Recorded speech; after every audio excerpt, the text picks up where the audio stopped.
ada informasi atau sekedar perkembangan dari pelaporan kami, Mbak Yoni, yang di Bareskrim. Kemarin sebelum Lebaran kami sudah berkomunikasi dengan bapak-bapak yang di Bareskrim, khususnya penyidik, bahwa nanti setelah Lebaran akan ada pergerakan kembali. Yang mengejutkan lagi, ada dari chat percakapan di WA antara diamond wanita dan diamond pria. Inisialnya ya YA dengan AL. Di situ mereka bercakap-cakap. Ya, yang saya baca sih ya, ini saya cuma membacakan aja sekelumit, tapi nggak saya tampilkan, biarin aja. Ini sebagai barang bukti untuk di Bareskrim nanti, bahwa si Diamond A dan Diamond YA ini mengatakan bahwa mereka itu mendapat komisi atau bagi hasil, ya, kata lebih halusnya bagi-bagi kue, ya kan? Nah, ini baru dugaan saya di percakapan itu. Mereka tuh satu orang mendapat $1 juta. Hebat, $1 juta itu kalau kursnya 14.500 kan 14,5 miliar ya. Wow, pantesan si Diamond YA ini ketol banget, ya kan? Artis, wih, dari mulai V+, dari VTube ke V+, ya seperti itulah. Dan ada juga pernyataan dari dia yang menyatakan bahwa V+ itu adalah pelanggaran, suatu pelanggaran. Itu dari mulutnya dia sendiri yang mengatakan seperti itu, bukan saya. Kalau saya sih udah dari dulu bilang bahwa V+ itu merupakan pelanggaran, ya kan? Tapi saat itu mereka membantah semua, itu tidak, ini segala macam. Akhirnya dilakukanlah migrasi. Ya itu kan kami kan sudah menghalangi teman-teman untuk jangan migrasi, jangan ngapain, itu pembodohan, itu pura-pura, ya kan. Nah, jadi selanjutnya komisi yang didapat mereka itu ada beberapa orang sih ceritanya. Jadi di atasnya mereka tuh ada lagi. Jadi sekitar kayak 5 orang ya. Nah, nggak tahu siapa itu di atas. Pokoknya di antara mereka lah, itu pembicaraan mereka. Dan salah satu yang paling membuat saya ingin mengkorek-korek selanjutnya itu mungkin ya pihak Bareskrim lah, bahwa si Diamond AL ini sedikit mengancam sama pihak manajemen VTube, bahwa mengatakan bahwa kalau dia sampai ditangkap atau ditahan oleh Bareskrim, maka dia akan bongkar semua rahasianya, kelicikannya, tipu-tipunya manajemen VTube. Jadi intinya bahwa dia tidak mau ditangkap sendirian, karena dia tahu semuanya, siapa-siapa saja yang bermain di dalam, ya kan? Siapa petinggi-petingginya V+ pun pasti akan disebut sama dia, karena ada hubungannya ini, ya kan? Ya, petinggi-petingginya V+ juga ada, bukan mereka, ada orang lagi, inisialnya S, ya, inisialnya S, cari tahu sendiri dah. Prabowo itu hanya karyawan, dia cuma dikasih jabatan direktur, dia udah dipanggil kok Bareskrim, ya, dia bilang saya nggak tahu apa-apa,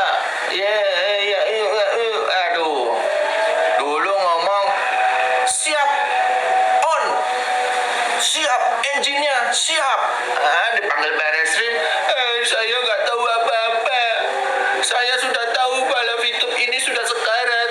Nah, kenapa nggak ngomong kamu lagi sama Semilianto begitu, VTube ini sudah sekarat? Ngomong di Bareskrim kok begitu, ngomong di podcastmu sama Semilianto hari ini juga siap, matamu. Jadi teman-teman kan tahu semua tuh siapa 001-nya. Nah, ternyata satu orang itu yang di atasnya itu atau sama dengan 001, ya kan?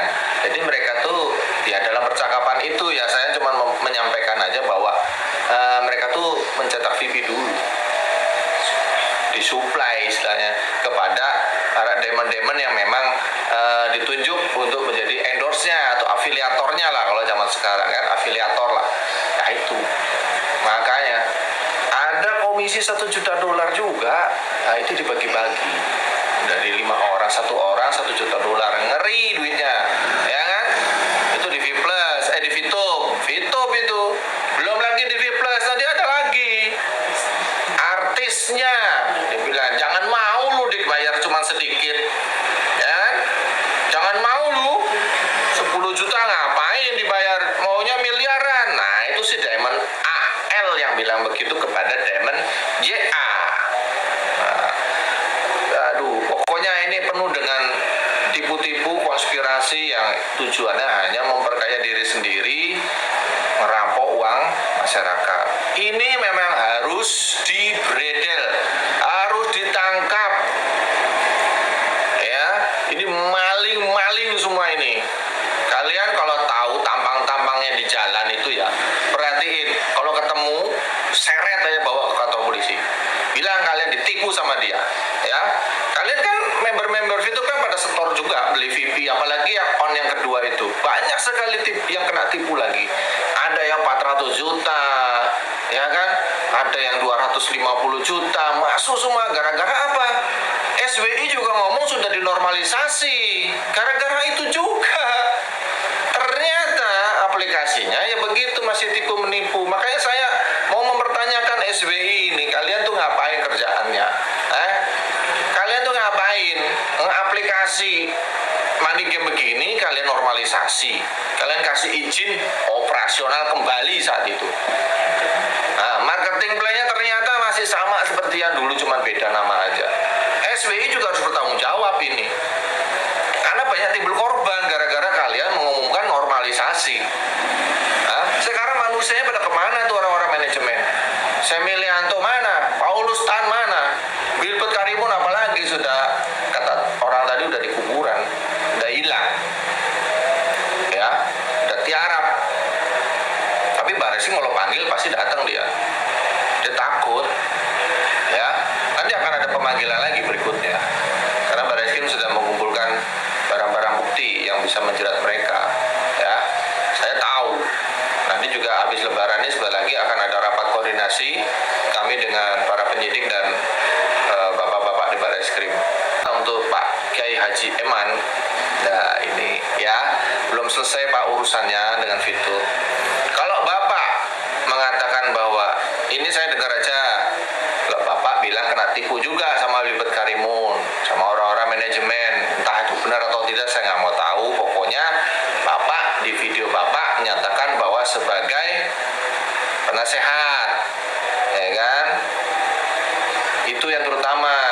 Apalagi ada embel-embel apa komisaris, ya kan, pemegang saham, ada catatannya di situ.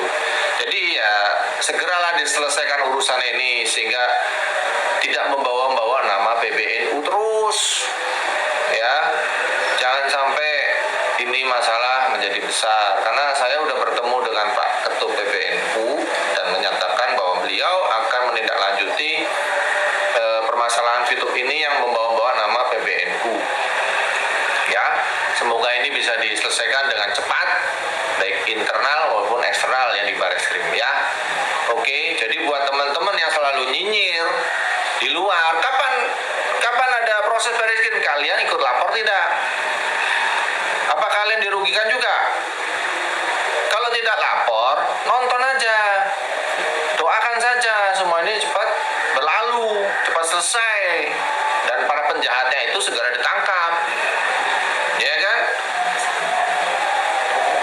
Jangan disamakan dengan kayak robot trading. Ini kasusnya berbeda, Fitur ini sangat berbeda, ya. Robot trading gampang sekali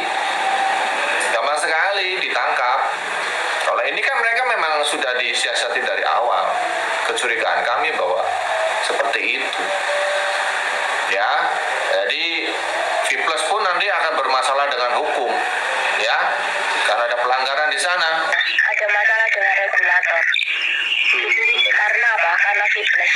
Jadi mega kopinya itu yang dipermasalahkan. Jadi fitnessnya yang kena. Marah lagi Pak Kiai.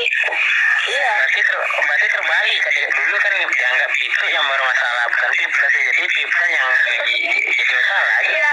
Karena mega kopi itu pelanggaran Pak. Nggak boleh sembarang ngopi data ke perusahaan baru itu dianggap apa ya? Nggak boleh itu nggak boleh gitu loh. Aturannya itu nggak boleh. Ya teman-teman ya, Fitness ini, e-commerce ini, kan tadi saya sudah katakan, ini adalah fase yang sudah dari awal disetting memang ada fase e-commerce, ya. Jadi bukan karena fitur maintenance kemudian muncul Fitness, bukan. Dari awal memang sudah akan ada. Ya. Fitness ini memang sudah disetting dari awal, e-commerce ini memang akan ada. Jadi seperti itu, dan ini pun tidak memaksa. Anda tidak mau ikut di Fitness juga tidak apa-apa. Tetapi kami sebagai leader Anda yang sudah memahami potensi keuntungan di Fitness ini, kami akan merasa sangat berdosa jika kami tidak menyampaikan kepada Anda dengan jelas bahwa Anda pasti rugi jika tidak mengikuti ini, apalagi ada program Mega Kopi.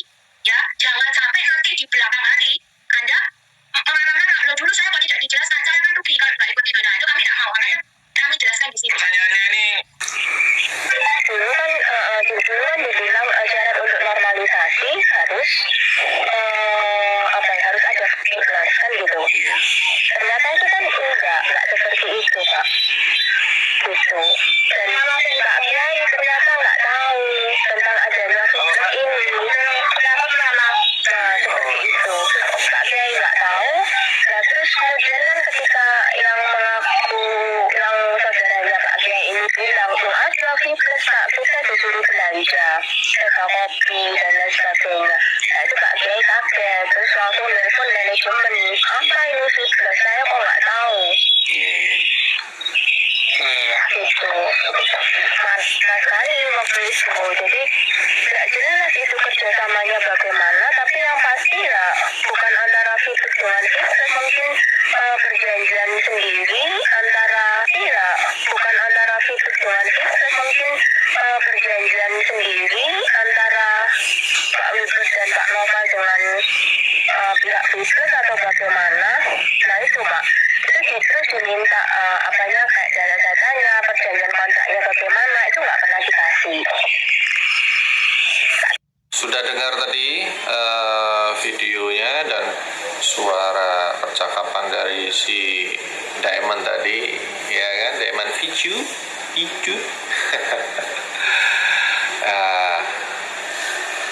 Gak ada sinkronnya kan dari percakapan sama Zoom meetingnya dia. Padahal itu kan Zoom meeting itu di awal, saat dia menggeber V Plus tuh. Kemudian yang percakapan di telepon itu akhir-akhir ini, belum lama. Dia mau cuci tangan kali, cuci muka sekalian, ya. Itu sudah make modus. Orang kalau yang berbuat kejahatan, di endingnya pasti pura-pura kayak nggak tahu apa-apa, ya. Korban. Nah, itu sudah kebaca, apalagi penyidik sudah ngerti lah kalau model-model begini. Ya, nah dengar dia juga minta perlindungan dari Pak Eman, tapi Pak Eman menolak. Ya nggak tahu alasannya apa. Jadi teman-teman nilai sendirilah dari hasil dari percakapan tadi, kemudian dari Zoom meeting yang tadi, itu bagaimana perilakunya dia, tipu-tipu atau jujur. Ya, itu kan mega modus. Sama seperti dilakukan V Plus, ya kan? Itu kan akal-akalannya si Diamond ini, ngajak-ngajakin semua member itu untuk melakukan mega kopi, yang ujung-ujungnya mega modus. Ternyata ada bagi-bagi kue, ya kan? Komisi dan sebagainya. Aduh, itulah yang kami maksud, ya teman-teman. Kalian yang belum sadar itu, buka pikiran kalian, dengarkan hati kecil kalian. Kalian dibohongi terus. Berhentilah untuk selalu menghujat kami, Mayoni. Kami itu bukan hater, ya. Kami ingin mencari hak kami yang sudah diambil oleh orang-orang manajemen ini. Ya sama demon-demon itu. yang melakukan persekongkolan. Nggak semua demon ya, hanya demon-demon yang melakukan persekongkolan ini aja. Karena banyak demon-demon murni, banyak yang mereka berjuang ya, awalnya kan jadi tipu-tipu juga, diiming-imingi, diedukasi segala macam, ternyata ilegal, ngomongnya legal, ya kan? Nah, dari video tadi juga bilang bahwa sudah disetting dari awal V Plus itu. Lah, tapi di rekaman percakapan itu dia mengatakan bahwa Pak Eman kok nggak tahu apa-apa, kan lucu. Dari awal sebelum YouTube on, Pak Eman itu sudah ada, bahkan sering ada beberapa foto lah bersama orang-orang Malaysia itu, ya kan? Nah, ini akan menjadi bahan pertimbangan nanti di penyidik, bahwa bukti-bukti ini sudah kami serahkan kepada penyidik Bareskrim. Nanti kita tunggu tanggal mainnya. Oke, babak baru. Jangan lari kalian semua ya. Nanti juga akan diviralkan juga. Harus viral semuanya, baik Fitur maupun V Plus. Sampai sekarang pun banyak yang dirugikan kok.